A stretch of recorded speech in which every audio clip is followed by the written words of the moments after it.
I'm Brandon, a 32-year-old software engineer who recently received a substantial performance bonus at work.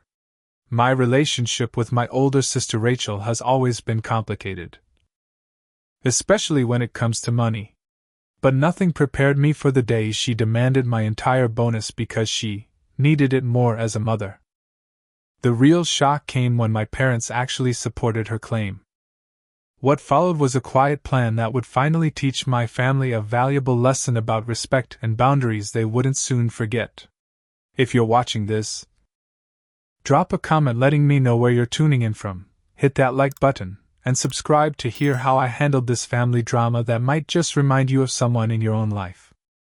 Growing up as the younger sibling to Rachel was never easy. From the very beginning, there seemed to be different rules for each of us. Rachel, being 3 years older, established herself as the golden child early on. When she would break curfew, my parents would simply express relief that she made it home safely. When I was late, even by just 15 minutes, I'd be grounded for a week. This pattern continued throughout our childhood, with Rachel receiving praise for minimum effort, while I had to work twice as hard for half the recognition. Our home in suburban Chicago was comfortable but not extravagant. My father George worked as an insurance adjuster, and my mother Martha taught elementary school. They provided well enough. But there was always an underlying message that resources were limited and had to be distributed according to need, which somehow always meant Rachel's needs came first. When we were teenagers, the disparity became even more apparent. Rachel struggled academically but was rewarded with a car on her 16th birthday to boost her confidence. I maintained straight A's and participated in extracurricular activities, yet when my 16th birthday arrived, I was told I needed to save up for my own vehicle because I was more capable of achieving things on my own. Despite this unbalanced dynamic, I focused on what I could control. I threw myself into computer science, finding joy in coding and software development, while Rachel attended community college sporadically before dropping out entirely. I earned a scholarship to Northwestern University. Even with the scholarship, I worked part-time at the campus IT department to cover my living expenses, determined to stand on my own 2 feet. Rachel met Timothy during her brief college stint. He worked as an assistant manager at a retail store, and they married quickly when Rachel was 23. I attended the wedding while on summer break from college, watching my parents beam with pride as if Rachel had accomplished something extraordinary by simply getting married. Within a year, they welcomed their son Liam, and 2 years later their daughter Emily arrived. Meanwhile, I graduated with honors and landed an entry-level position at a promising tech startup. The hours were long, and the initial pay was modest, but I saw potential for growth. I lived in a small studio apartment, drove a used car, and meticulously saved 20% of each paycheck. My parents seemed almost confused by my financial discipline, occasionally making comments like, "You can afford to loosen up a bit, Brandon. It's not like you have a family to support." Over the next 8 years, I steadily climbed the corporate ladder. The startup flourished, and I was promoted 3 times, eventually becoming a senior software engineer. I upgraded to a comfortable 1-bedroom apartment and replaced my old car, but otherwise maintained my frugal lifestyle and continued building my savings and investment portfolio. Throughout these years, Rachel's financial situation followed a predictable pattern of crisis and rescue. Her husband Timothy eventually became a store manager, but never seemed to advance beyond that role. Their lifestyle, however, suggested a much higher income than they actually had. They purchased a 4-bedroom house in an upscale neighborhood, took annual vacations to Florida, and the kids always had the latest gadgets and designer clothes. Inevitably, every few months, a financial emergency would arise.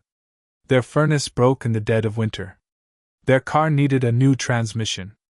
Liam required specialized tutoring. Emily wanted to attend an expensive summer camp that all her friends were going to. Each time, Rachel would call our parents first, who would provide whatever they could. When that wasn't enough, I would receive the call. "Brandon, I hate to ask, but we're in a really tight spot," became her standard opening line. At first, I helped without hesitation. They were my niece and nephew after all, and I had the means to assist. I paid for Liam's first-year school tuition when they were between insurance policies. I covered the deposit for Emily's dance lessons. I even helped with their property taxes one year when they claimed to be underwater. What bothered me wasn't the requests themselves, but the absence of gratitude afterward and the lack of any attempt to repay the loans. Instead, there was an increasing sense of entitlement, as if my financial assistance was an obligation rather than a generous choice. Last November, my company landed a major client, and I was assigned as the lead engineer for the project. For 3 months, I worked 60 to 70-hour weeks, often staying at the office past midnight and logging in on weekends.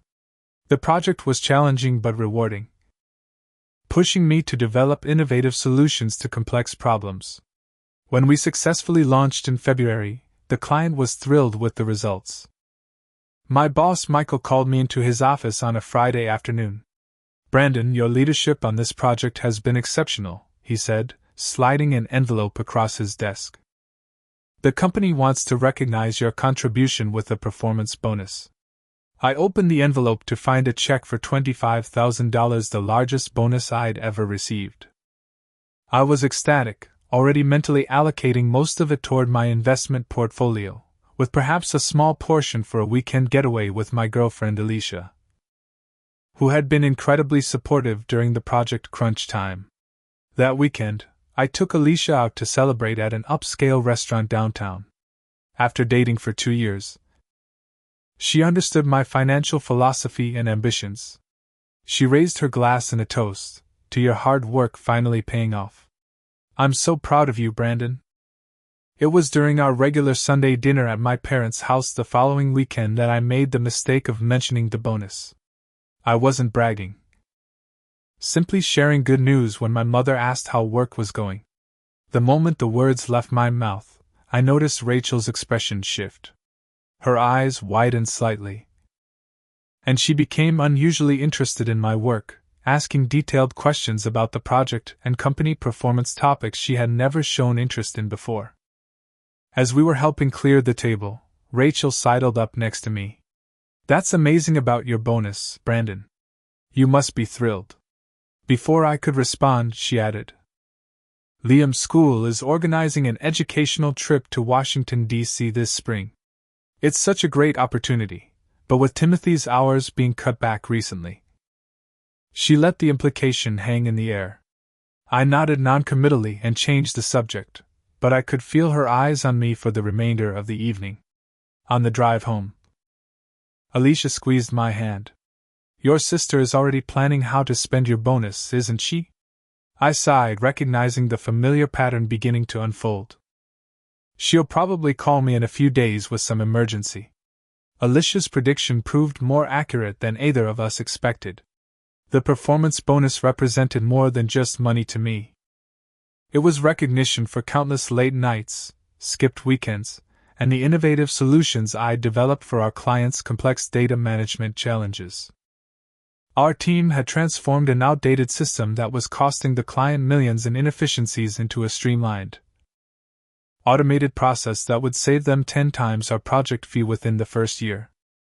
My boss Michael had specifically mentioned my exceptional problem-solving skills and dedication beyond expectations when presenting the bonus.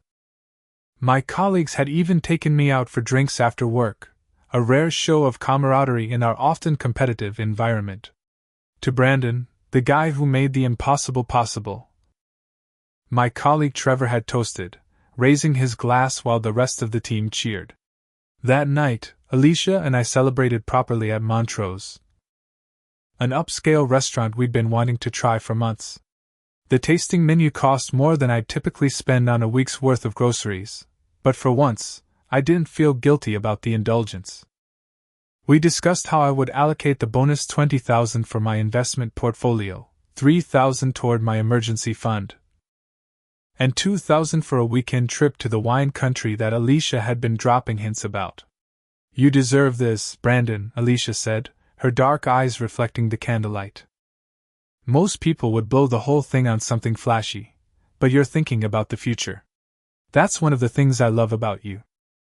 Sunday dinner at my parents' house was a long-standing tradition that I maintained despite the often stressful family dynamics. My mother Martha still insisted on cooking elaborate meals, claiming it was the only way to ensure we all stayed connected as a family. My father George would typically spend the first half of these gatherings discussing the latest sports scores with Timothy, while Rachel dominated the conversation with stories about the children. That particular Sunday, I arrived with a bottle of slightly more expensive wine than usual, feeling generous after my recent good fortune. The dinner proceeded typically until my mother asked about work while serving her homemade apple pie.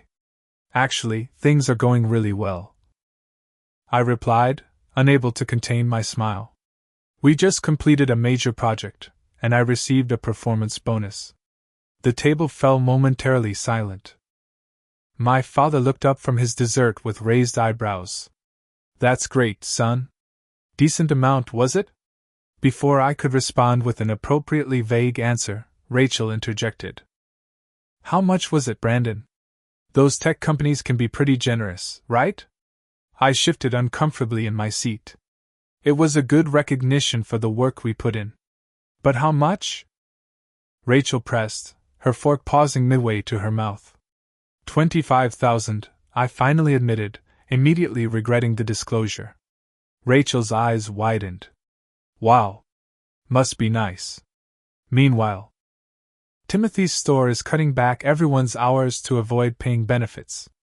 Timothy nodded somberly. Corporate decisions. Nothing we can do about it. My mother reached over and patted Rachel's hands sympathetically. That's so unfair, dear. How are you managing with the kids' expenses? And just like that, my achievement was forgotten, and the conversation shifted entirely to Rachel and Timothy's financial challenges. As we helped clean up after dessert, I noticed Rachel texting intently, her fingers flying across her phone screen with unusual urgency. On the drive home, Alicia was unusually quiet. Finally, she said, "You realize what's coming next, right?" Rachel's going to ask for money, I sighed. It's practically a tradition at this point. Not just money, Alicia corrected. She's going to ask for a significant portion of your bonus. I saw how she reacted when you mentioned the amount. I wanted to believe Alicia was exaggerating, but the first text arrived from Rachel before we even made it home. So happy for your success. Little brother. Can we talk tomorrow about possibly helping with some of Liam and Emily's upcoming expenses? They would be so grateful to their uncle. 2 days later, Rachel called during my lunch break. I stepped away from my desk to take the call, already anticipating its purpose. Brandon, I hope I'm not interrupting anything important. She began with forced cheerfulness. Just on lunch. What's up, Rachel? Well, I've been thinking about your amazing bonus. That's such a blessing, especially in this economy. I remained silent, waiting for her to get to the point. So Timothy and I have been struggling a bit lately with his reduced hours, and with the kids' activities and school expenses. She paused dramatically. We could really use some help. Substantial help. I might be able to spare a few $100s, I offered cautiously. What exactly do you need it for? Rachel's tone immediately shifted. A few hundred? Brandon, that's not even going to make a dent. Liam needs a new laptop for school, Emily's dance competition has travel costs, and honestly, we're behind on some bills. I'm sorry to hear that. Have you looked into payment plans for the laptop? Or maybe Emily could skip this one competition? The sharp intake of breath told me I'd said exactly the wrong thing. Skip the competition?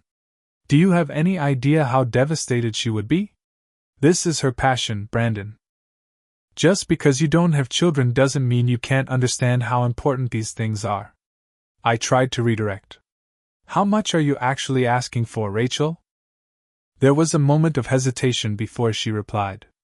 15,000 would really help us get back on our feet. I nearly dropped my phone. 15,000? That's more than half my bonus. And you still have the other half, plus your regular salary, she countered. Meanwhile, we have 2 children to support on Timothy's reduced income.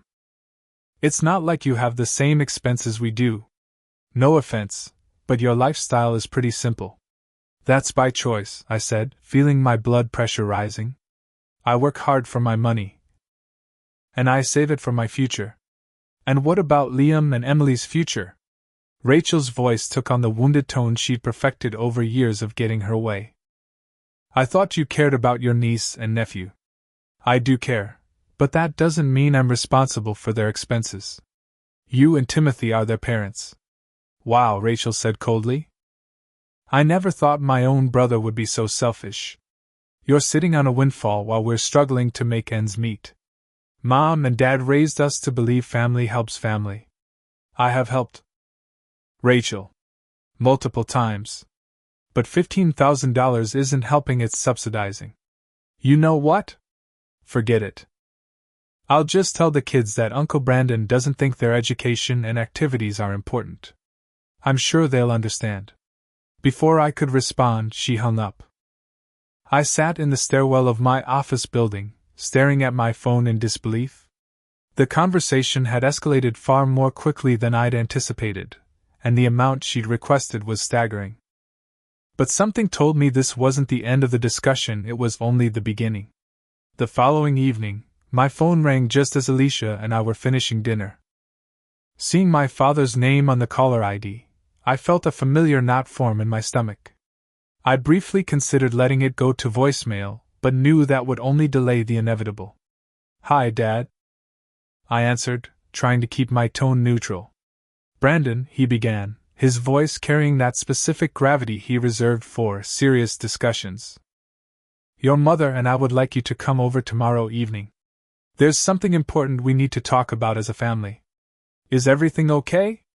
Is someone sick? I asked. Though I already suspected the real reason.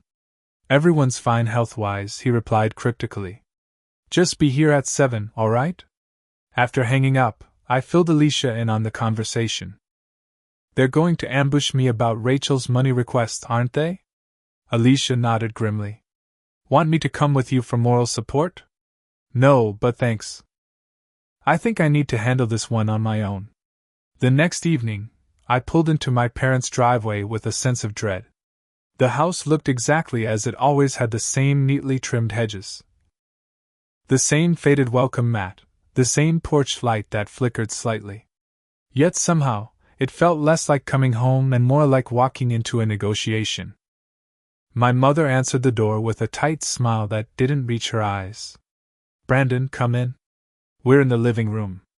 I followed her through the familiar hallway, noting the gallery of family photos that lined the walls. There were at least 3 times as many pictures of Rachel and her family as there were of me, something I'd stopped pointing out years ago. In the living room, my father sat in his recliner while Rachel occupied the center of the sofa, leaving the less comfortable wooden chair for me. Timothy was notably absent, as he often was during these family discussions about money. Where are Liam and Emily? I asked, realizing the house was unusually quiet. At a friend's house, Rachel replied. We thought it best they weren't here for this conversation. My father cleared his throat. Brandon, we've asked you here because we're concerned about the situation with your sister and her family. Rachel has told us about her financial difficulties and your reluctance to help. I wouldn't call offering a few $100s reluctance to help, I countered. I just don't think giving her $15,000 is reasonable. My mother leaned forward. Honey, we understand it's a lot of money, but you have to consider the circumstances. Rachel has 2 children to support. And I have my future to think about, I replied. That bonus represents months of extra work and sacrifice. Sacrifice? Rachel scoffed. Try raising 2 kids while managing a household. You have no idea what real sacrifice looks like. My father raised his hand to silence her. No one is saying your work isn't valuable, Brandon. But in a family, resources should go where they're needed most. Right now, that's Rachel's family. So my achievements count for less because I don't have children? I asked, feeling a familiar frustration rising. That's not what we're saying, my mother interjected quickly, though her expression suggested otherwise. But surely you can see that Liam and Emily's needs are more immediate than your investment plans. And what about Rachel and Timothy's responsibility to live within their means? I asked. They bought a house they can barely afford, take vacations every year. And the kids always have the latest electronics. Rachel's face flushed. How dare you judge our parenting? We provide for our children because we love them. Not everyone wants to live like a monk, hoarding money for some hypothetical future. It's called financial responsibility, I retorted. Something you might want to try sometime. My father's voice hardened. That's enough, Brandon. This attitude isn't helping anything. What attitude? Expecting adults to handle their own finances? My mother's eyes welled with tears. Her go-to response when discussions weren't going her way. We raised you both to support each other. Your sister needs help, and you have the means to provide it. Why is this even a question? For the next hour, the conversation cycled through variations of the same arguments. My parents emphasized Rachel's needs and my supposed obligation to meet them. Rachel alternated between tearful pleas about the children's welfare and thinly veiled accusations about my character. I maintained that while I was willing to help in a reasonable way, $15,000 was excessive. The kids are so excited about the summer programs we've enrolled them in, Rachel mentioned casually at one point. Liam's coding camp and Emily's performance arts workshop. They keep talking about how grateful they are to Uncle Brandon for making it possible. I stared at her in disbelief. You told them I was paying for those. She had the grace to look slightly embarrassed. Well, I assumed you would want to once you understood how important they are. That's manipulative. Rachel. You can't commit my money without even asking me first. My father sighed heavily. Brandon, success means nothing if you don't use it to help those less fortunate, especially family. When you're older, you'll regret choosing money over relationships. This isn't about choosing money over relationships, I insisted. It's about boundaries and respect. Respect? My mother looked genuinely confused. What about respecting your sister's role as a mother? That's the most important job in the world, and it doesn't come with a performance bonus. By the time I left that evening, nothing had been resolved. My parents made it clear they expected me to do the right thing and help Rachel with the full amount she had requested. Rachel avoided making eye contact as I left, but her expectant posture suggested she considered the matter settled in her favor. 2 weeks later, my parents organized a family dinner that felt suspiciously like a setup. Rachel arrived with both children, who immediately ran to hug me. Uncle Brandon! Emily exclaimed, her 7-year-old face alight with excitement. Mom says you're taking us to Disney World this summer. Is that true? Before I could respond, Liam jumped in. And I'm getting a new gaming laptop for my coding camp. Can we go shopping for it this weekend? I felt all eyes in the room on me, waiting for my response. To crush their excitement would make me the villain, exactly as Rachel had planned. I managed a weak smile and mumbled something about, "We'll see," before excusing myself to help in the kitchen. Alicia, who had accompanied me this time, followed. They're really pulling out all the stops, aren't they? She whispered. Throughout dinner, Rachel steered the conversation toward the children's upcoming activities and the family vacation, all presented as established plans rather than the wishful thinking they actually were. My parents beamed with approval, occasionally throwing meaningful glances my way. When Alicia politely asked about Timothy's work situation, Rachel sighed dramatically. Still struggling with reduced hours. We're behind on mortgage payments, actually. Thank goodness Brandon's bonus came at just the right time. I nearly choked on my water. I haven't agreed to give you that money, Rachel. An uncomfortable silence fell over the table. My father frowned deeply. Brandon, we discussed this. I thought you understood what needed to be done. No, you told me what you think I should do. That's not the same thing. My mother placed her fork down carefully. I'm disappointed, Brandon. Very disappointed. I thought we raised you better than this. Better than what? Being financially responsible? Setting boundaries? Being selfish, my father stated flatly. Your success means nothing if you're not willing to share it with family. As the tension escalated, Liam looked between the adults with confusion. So, no Disney World? Rachel pulled him close. Don't worry, sweetie. Uncle Brandon is just being difficult right now. He'll come around. I stood up from the table, unable to tolerate the manipulation any longer. I think Alicia and I should go. Running away from your responsibilities, my father called after me as I headed for the door. That bonus means more to them than it does to you. Your sister has real expenses, while you're just saving for some hypothetical future. When are you going to start living in the real world? Brandon? That comment stopped me in my tracks. I turned back to face my family, suddenly aware of a lifetime of similar dismissals. My work, my goals, my future, none of that is hypothetical. It's every bit as real and valid as Rachel's choices. But you don't have children, my mother said, as if that single fact invalidated everything else. You don't understand what that means. As Alicia and I drove home in silence, I realized something had fundamentally shifted.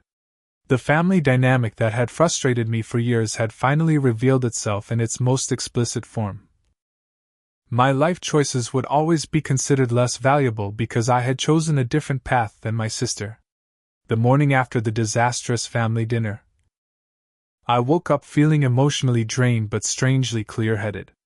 Alicia had stayed over, and I found her in the kitchen making coffee, her presence a reassuring constant amid the family chaos. How are you feeling? She asked, sliding a mug toward me. Like I've been trying to bail out a sinking ship with a teaspoon, I admitted. No matter what I do, it's never going to be enough. Alicia leaned against the counter. Have you ever really stood your ground with them before? Like, completely refused to give in? I considered the question. Not really. I usually end up compromising to keep the peace. And how has that been working out for you? I couldn't help but laugh at the gentle challenge in her voice. Point taken. We spent the morning discussing boundaries and family expectations. Alicia, whose own family respected individual choices, found my parents' behavior particularly troubling. They're essentially punishing you for being responsible, she observed. While rewarding Rachel for, what exactly? Having children she can't afford? They see parenting as the ultimate achievement, I explained. Nothing I accomplish professionally will ever measure up to that in their eyes. Just as we were considering going out for brunch, my doorbell rang. Without waiting for a response, Rachel walked in, Liam and Emily trailing behind her. Uncle Brandon. Emily ran toward me, arms outstretched. Can we see your computer room? Mom says you have cool gadgets. Rachel smiled innocently. I hope you don't mind us stopping by. The kids have been begging to visit their favorite uncle. I glanced at Alicia, who raised an eyebrow but said nothing. Sure, it's fine. I wasn't expecting company, though. Oh. We can't stay long, Rachel assured me, though she immediately settled onto my couch as if preparing for an extended visit. I just thought it would be nice for the kids to spend some time with you. They're so excited about all the plans we've made. Liam nodded enthusiastically. Mom showed me the laptop models I can choose from for coding camp. The one with the best graphics card is almost $800. And Disney World has a new princess experience, Emily added. Mom says I can do the deluxe package where they do your hair and makeup like a real princess. I felt a knot forming in my stomach. That sounds expensive. Rachel waved her hand dismissively. Well, that's what the family vacation fund is for, right? Speaking of which, I brought some brochures for the resort options. She pulled a folder from her purse and spread several glossy pamphlets across my coffee table. Rachel, I began carefully, I think there's been a misunderstanding. I haven't agreed to pay for a family vacation or a high-end laptop. The children's faces fell immediately. Rachel shot me a warning look before turning to them with a bright smile. Why don't you two check out Uncle Brandon's balcony view while the grown-ups talk for a minute? Once they were out of earshot, Rachel's demeanor changed completely. What are you doing? You can't disappoint them like this. I'm not the one who made promises using someone else's money, I countered. This has gone too far, Rachel. Gone too far? Brandon. These are your niece and nephew. Don't you care about their happiness? Of course I do, but that doesn't mean I'm responsible for financing expensive vacations and electronics. Rachel's eyes narrowed. Is this about the money, or is it because you're jealous that I have a family and you don't? The accusation was so absurd that I actually laughed. Jealous? Rachel. I've deliberately chosen my current lifestyle. Not everyone wants the same things in life. Well, Mom and Dad agree with me. They think your priorities are completely backward. What's the point of having money if you're not going to use it to help family? There's a difference between helping and enabling, I pointed out. And speaking of Mom and Dad, why aren't they contributing to this Disney vacation if it's so important? Rachel shifted uncomfortably. They're on a fixed income. You know that. So I'm the designated family bank because I worked hard and made good financial choices? Don't act like you're some self-made success story, Rachel snapped. Mom and Dad paid for your braces, your sports equipment, your prom expenses. They supported you plenty. Yes, when I was a child. I've been financially independent since college. Rachel stood up, hands on her hips. Fine. If you won't help, I'll just tell the kids that Uncle Brandon doesn't think they're worth spending money on. I'm sure they'll understand completely when all their friends are going to summer programs and they're stuck at home. The emotional manipulation was so blatant that it momentarily left me speechless. Before I could formulate a response, my phone rang. It was my father. Brandon, he began without preamble. Your mother and I are very concerned about your attitude toward your sister's situation. We raised you to be generous, especially with family. Dad. Rachel is at my apartment right now with the kids, talking about Disney World vacations and $800 laptops. That's not a situation that's excessive spending. Those children deserve nice things, he insisted. Your sister is trying to give them opportunities she never had. By spending my money? How does that make sense? It's just money. Brandon. You'll earn more. But you only get one family. After I hung up, I turned to find Rachel watching me with a triumphant expression. They're right, you know. Family should come first. Something inside me snapped. Then why doesn't that principle ever apply to me? Why is my work, my effort, my money always considered communal property? While your choices are sacred and untouchable? Rachel looked genuinely confused. Because I'm a mother. My children need these things. No, Rachel. Your children don't need Disney World. They don't need $800 laptops. Those are wants, not needs. The children returned from the balcony, and Emily tugged at my hand. Uncle Brandon.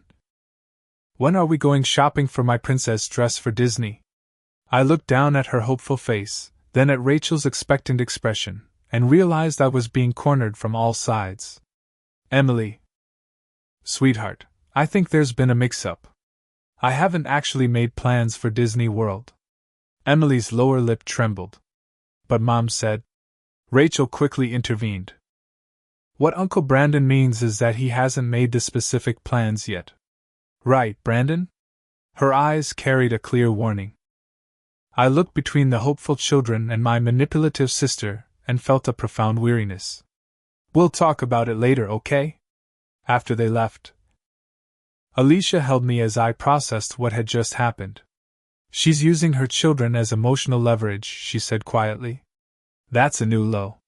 That evening, I received a series of text messages from extended family members, aunts, uncles, cousins, all expressing disappointment in my refusal to help Rachel during difficult times. Apparently, Rachel had been spreading her version of events widely. The final blow came when my cousin forwarded me a message Rachel had sent to the family group chat. So sad that Brandon refuses to help with Liam's school tuition. We might have to pull him out mid-semester because my own brother values his investment portfolio more than his nephew's education. I stared at the message in disbelief. I had never even been approached about Liam's school tuition. This was a complete fabrication designed to make me look heartless to the entire family. That night, lying awake beside Alicia, I made a decision. The pattern would continue indefinitely unless I took decisive action to protect myself and establish clear boundaries. It was time to ensure that my financial resources were secured against emotional manipulation, no matter how intense the pressure became. The next morning, I called Diana, a financial advisor I had consulted occasionally over the years. Her office was in a sleek downtown building with a view of the Chicago River. A professional environment that helped clear my head after the emotional turmoil of the previous days. "Brandon, good to see you," Diana greeted me, gesturing toward a chair across from her desk. "Your message mentioned urgency. What can I help with?" I explained my situation, trying to keep the details professional despite the personal nature of the problem. "I've received a substantial bonus, and I need to protect it from, let's call them external pressures." Diana nodded understandingly. Family financial dynamics can be complicated. "Let's talk about your options." For the next hour, we discussed various investment vehicles and account structures. Diana recommended dividing the bonus into several categories based on accessibility and purpose. For long-term growth, we could put a significant portion into your existing retirement accounts, she suggested. "There are penalties for early withdrawal, which acts as a natural deterrent." "That sounds perfect," I agreed. "What about the remainder?" "I'd recommend some mid-term investments with moderate liquidity constraints. Perhaps a combination of certificates of deposit with maturity dates staggered over the next few years. And some mutual funds with back-end loads that discourage early withdrawal." We settled on a comprehensive plan. $12,000 would go directly into my 401k, maxing out my contribution for the year. Another $8,000 would be divided between a series of CDs with 3 to 5 year terms and a targeted mutual fund with specific educational goals. The remaining $5,000 would be split between my emergency fund and a small accessible account for genuine family emergencies. "This structure gives you a solid reason to decline large financial requests," Diana explained. "The money is simply not available without significant penalties." Over the next week, I executed our plan methodically. Each transfer and investment decision felt like building a fortress around my financial future. It wasn't about hoarding wealth, it was about establishing boundaries that had been missing from my family relationships for far too long. Simultaneously, I researched therapists who specialized in family dynamics and boundary setting. Dr. Marquez had excellent reviews and, crucially, evening appointments that wouldn't interfere with my work schedule. During our first session, I found myself unloading years of frustration about the imbalanced expectations in my family. "It sounds like there's a fundamental difference in how your contributions to the family are valued versus your sister's," Dr. Marquez observed. "Have you ever explicitly discussed these feelings with your parents or sister?" I admitted that I hadn't, typically choosing to avoid conflict rather than address the underlying issues. "That's very common," she assured me. "But avoidance often leads to resentment, which eventually damages relationships anyway." "What would clear, healthy boundaries look like for you?" Over 3 sessions, we developed strategies for communicating my boundaries effectively without being defensive or confrontational. Dr. Marquez suggested a written approach for my initial boundary setting, as it would allow me to express myself fully without interruption or emotional manipulation. "Email can be very effective for this purpose," she advised. "It gives you time to choose your words carefully and gives them time to process before responding." Taking her advice, I spent an evening drafting an email to my parents and Rachel. Alicia read it over, helping me refine the language to be firm but not hostile. The final version read, Dear Mom, Dad, and Rachel. I'm writing because I want to be clear about my financial boundaries going forward. Recent conversations have left me feeling that my contributions to our family are expected rather than appreciated, and that my financial choices are not respected. I value all of you and want to maintain healthy relationships, but that requires mutual respect. To that end, I want to clarify a few things. 1. My bonus has been allocated to retirement accounts and long-term investments that cannot be accessed without significant penalties. This was a deliberate choice to secure my future. 2. I am willing to contribute to modest gifts for Liam and Emily on birthdays and holidays, but I will not be financing vacations, expensive electronics, or regular expenses like tuition or activities. These are parental responsibilities. 3. I will no longer respond to financial pressure or guilt trips. Any request that comes with emotional manipulation will receive an automatic no. I make these boundaries not out of selfishness but out of self-respect and a belief that healthy family relationships cannot be built on financial dependency. I hope we can move forward with a clearer understanding of each other's expectations and a renewed commitment to respecting each other's choices. Brandon. I sent the email on a Tuesday morning, then turned off notifications on my phone. For the rest of the day, I focused entirely on work, finding comfort in the logical problems of software development after weeks of emotional chaos. By evening, there were no responses. The silence continued for days, stretching into a week of no contact from any family member. While initially unsettling, I gradually recognized the silence for what it was, a form of collective punishment designed to make me reconsider my position. In previous years, I might have broken first, reaching out with an apology or compromise to restore family harmony. This time, with Alicia's support and Dr. Marquez's guidance, I held firm. The silence was uncomfortable, but not as uncomfortable as continuing the cycle of financial exploitation had become. 2 weeks after sending the email, I received a brief text from my mother. We're giving you space to reconsider your priorities. Family should always come first. I showed the message to Dr. Marquez during our next session. Notice the assumption that your boundaries are incorrect and temporary, she pointed out. There's no acknowledgement of your perspective or needs. So what do I do now? I asked. Continue living your life according to your values, she advised. Genuine change in family dynamics takes time. Some family members may never fully accept your boundaries, but consistency is key to establishing them. Following her advice, I maintained my routine. Alicia and I enjoyed the spring weather, exploring Chicago's neighborhoods and planning our wine country weekend for the summer. I threw myself into a new project at work, mentoring a junior developer who reminded me of myself a decade earlier. Occasionally, I would see posts on social media from Rachel showing the children at various activities, often with captions indirectly referencing financial struggles or sacrifices. These digital guilt trips were transparent but no longer effective. I had made my decision and secured my financial future against emotional exploitation. The silence from my family lasted 3 months. During that time, I experienced both grief for the relationships I wished we had and relief from the constant pressure I hadn't fully recognized until it was absent. It was as if I had been carrying a heavy backpack for years, only noticing its weight once I finally set it down. The text message from my mother arrived on a rainy Tuesday afternoon in June. Family emergency. Need you to come to the house tonight at 7. Very important. My first instinct was concern. Despite our differences, I care deeply about my family's well-being. I immediately called my mother, but the call went to voicemail. Same with my father's phone.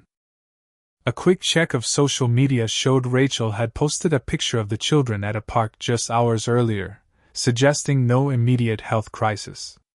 It could be legitimate, Alicia said when I called to tell her about the message. But given the timing and vagueness, it feels like another attempt to discuss finances, I finished her thought. I'll go. But I'm preparing myself for that possibility. I arrived at my parents' house at exactly 7, noting Rachel's car already in the driveway. The sense of déjà vu was strong as my mother opened the door with the same tight smile from our previous family meeting. In the living room, the seating arrangement was identical. My father in his recliner, Rachel centered on the sofa, the wooden chair left for me. The only difference was the addition of Timothy, who sat beside Rachel looking uncomfortable. "Where are the kids?" I asked, immediately noticing their absence. "With a sitter," Rachel replied. "This is an adult conversation." My father cleared his throat. "Brandon, we asked you here because there's a situation that affects the whole family." I waited, saying nothing. "Timothy's hours have been cut again," my mother explained, her voice heavy with concern. "They're 3 months behind on mortgage payments. The bank is threatening foreclosure." Rachel dabbed at her eyes with a tissue. "We've tried everything. Budget cuts, payment plans. Even a small loan from Mom and Dad. But it's not enough." Timothy stared at the floor, his posture communicating either shame or discomfort with the entire scenario. "Corporate restructuring," he muttered. "Affecting all the stores in our district. We wouldn't ask if it wasn't absolutely necessary," Rachel continued. "But we could lose our home, Brandon. The kids would be devastated." My father leaned forward. "We know you were upset about the previous discussions, but surely you can see this is different. This is a genuine emergency." I took a deep breath, centering myself before responding. "I'm sorry to hear about your situation. That must be very stressful." Rachel's expression brightened slightly at what she perceived as an opening. "It's been awful. If we could just get caught up on the payments, we could manage from there. About 12,000 would cover the backlog and give us a small buffer." "I understand, but as I explained in my email, most of my bonus is in accounts that can't be easily accessed now. There would be substantial penalties for early withdrawal." Rachel's face fell. "But this is an emergency. Surely there's some provision for that?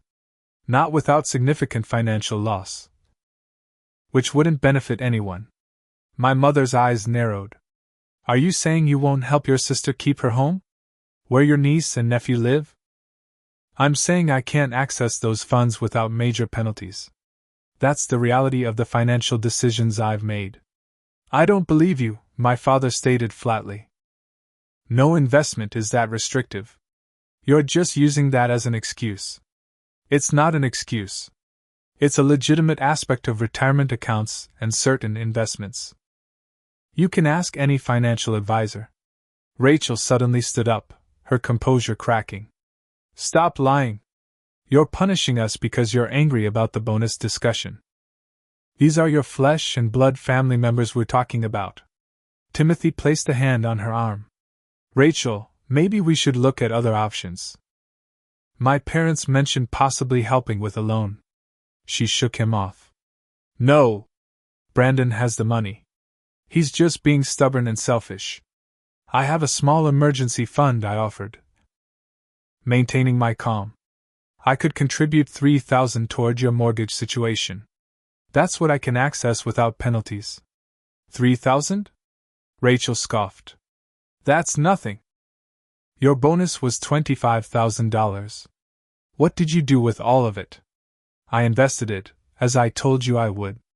For retirement, future education costs, and long-term security." My mother shook her head in disbelief. "Your sister might lose her home, and you're talking about some hypothetical future? What kind of person have you become?" The accusation stung. But I held firm. "I'm someone who makes financial decisions based on careful planning rather than emotional reactions. The 3,000 is my offer. I understand if it's not enough. But it's what I can provide right now." Rachel's face contorted with anger.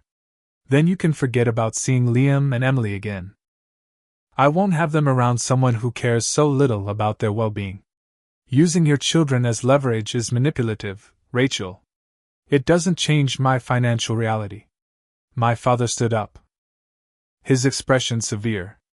I think you should leave, Brandon. Until you're ready to be a real part of this family again. As I drove home, a complex mixture of emotions washed over me. There was guilt. Certainly the programming of a lifetime doesn't disappear overnight. But beneath that was a stronger current of conviction. For perhaps the first time in my adult life, I had maintained my boundaries despite intense pressure to abandon them. When I arrived home, I found Alicia waiting with takeout food and a sympathetic ear. I recounted the entire interaction, including my offer of $3,000. "Do you think they'll take it?" she asked. "I don't know. Part of me hopes they will, for the kids' sake. But another part knows it would just be the beginning of a new cycle." The next morning, I transferred $3,000 to a separate account and sent Rachel the information needed to access it, with a simple message: "This is what I can offer. No strings attached." 3 days passed with no acknowledgement. Then, on Saturday morning, I received a text from Rachel: "We found another solution. Keep your money. The kids are asking about you. But I've told them you're too busy with work to visit right now." The implication was clear. Access to my niece and nephew was being used as punishment for not meeting Rachel's financial demands. It hurt deeply. But Dr. Marquez had prepared me for this possibility. When people are accustomed to controlling others through emotional manipulation, they often escalate their tactics when met with resistance, she had explained. Standing firm during this phase is crucial, though painful. Over the following weeks, I occasionally saw social media updates suggesting Rachel's financial situation remained precarious. There were vague posts about miracles needed and trusting that provision will come. Yet simultaneously, she posted photos of new outfits for the children and a weekend trip to a water park. The contradiction reinforced what I had gradually come to accept. Rachel's financial emergencies were largely self-created, the result of prioritizing immediate wants over long-term stability. My enabling had only perpetuated the cycle, benefiting no one in the end. The first month after the confrontation was the hardest. I constantly questioned my decision, wondering if I had been too harsh or selfish. The weight of familial expectations and lifetime conditioning wasn't easy to shake. Alicia became my rock during this period, reminding me of the reasonable boundaries I had set and the manipulative responses they had triggered. If they truly cared about your well-being as much as Rachel's, she pointed out, they would respect your right to secure your own future. Dr. Marquez helped me work through the complex emotions of guilt, anger, and loss. Family relationships are particularly challenging because they're intertwined with our core identity, she explained. Redefining those relationships means, in some ways, redefining yourself. I threw myself into work and personal growth, taking a coding certification course I'd been putting off and joining a weekend hiking group where I made several new friends. Slowly, the sharp pain of family estrangement dulled to a manageable ache. For months after our confrontation, I received an unexpected text from Rachel: "Coffee sometime this week?" Just us. We met at a neutral location, a cafe halfway between our homes. Rachel looked tired but somehow more grounded than I had seen her in years. "Timothy got a new job," she began without preamble. "Better pay, actual benefits. We've been working with a credit counselor to get our finances under control." "That's great news," I said, genuinely pleased for them. "Congratulations to Timothy." She stirred her coffee slowly. "We almost lost the house, you know. My in-laws ended up helping with the mortgage payments, but they had conditions. Financial counseling, budget planning, the works. It's been humbling." I nodded, unsure where the conversation was heading. "I was furious with you," she continued. "I felt abandoned. But my counselor asked me something that stuck with me. She asked how many times I had come to you for financial help over the years, and how many times you had come to me." The question hung in the air between us. The answer was pretty revealing, Rachel admitted. "You've never asked me for money. Not once. Yet I've asked you, well, I lost count. It's not about keeping score, I said carefully. Maybe it should be, a little bit. Balance is important in relationships. She looked up at me directly. I'm not going to pretend I understand all your financial choices. Saving so aggressively for the future still seems unnecessary to me. But it's your money and your choice. It wasn't quite an apology, but it was more self-awareness than Rachel had shown in years. We talked for nearly 2 hours, carefully navigating around decades of complicated family dynamics. By the time we parted, we had reached a tentative understanding. I would continue to be part of Liam and Emily's lives, but with clear financial boundaries. I can contribute to birthday and Christmas gifts, I offered. And maybe occasionally take them for educational outings. But regular expenses and big-ticket items are your responsibility as their parents. Rachel agreed, though I could tell it wasn't entirely comfortable for her. The kids miss you. They ask about you all the time. 2 weeks later, I visited Rachel's house for dinner. Timothy was noticeably more engaged than usual, talking about his new position with genuine enthusiasm. The children were excited to see me, though they seemed confused by the change dynamic. Mom said you can't buy me the new PlayStation, Liam mentioned at one point. Is it because you're mad at us? I explained as gently as I could that it wasn't about being angry, but about different responsibilities in our family. Your parents take care of your needs because that's their special job as mom and dad. I get to be the fun uncle who does other special things with you. Over the following months, my relationship with my parents slowly thawed as well. Our first conversation was awkward and stilted, with unspoken tensions hovering beneath the surface. But gradually, as they saw that Rachel's family was managing without my financial support, their perspective seemed to shift slightly. We may have been overprotective of Rachel, my father admitted during a rare moment of reflection. She was always more fragile than you, more easily overwhelmed. It wasn't a complete acknowledgement of the double standards they had applied throughout our lives, but it was a start. 6 months after moving my bonus into secure investments, I received a statement showing significant growth in my portfolio. Working with Diana, I made a decision that felt both financially sound and emotionally healing. I established small education funds for Liam and Emily that would become available to them when they turned 18. This way, you're contributing to their future in a meaningful way.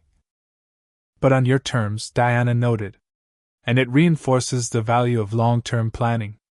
I didn't tell Rachel about the education funds immediately. That information would come later, when our new boundaries were more firmly established. For now, it was enough to know that I had found a balance between generosity and self-protection. The most profound change, however, was internal. I no longer felt guilty about prioritizing my financial security. I recognized that healthy family relationships couldn't be purchased with regular bailouts or emotional ransoms. True support meant encouraging independence and responsibility, not enabling dependency. The irony, I told Alicia one evening as we planned our future together, is that by refusing to keep rescuing Rachel financially, I may have actually helped her more than all the money I gave her previously. My experience taught me that sometimes the most difficult boundaries to establish are with the people we love most. That true generosity comes from a place of free choice, not obligation or manipulation. And that respect for others' life choices must include respect for our own. So, what about you? Have you ever had to establish difficult boundaries with family members who felt entitled to your resources? How did you handle it? Was there a turning point that made you realize something needed to change?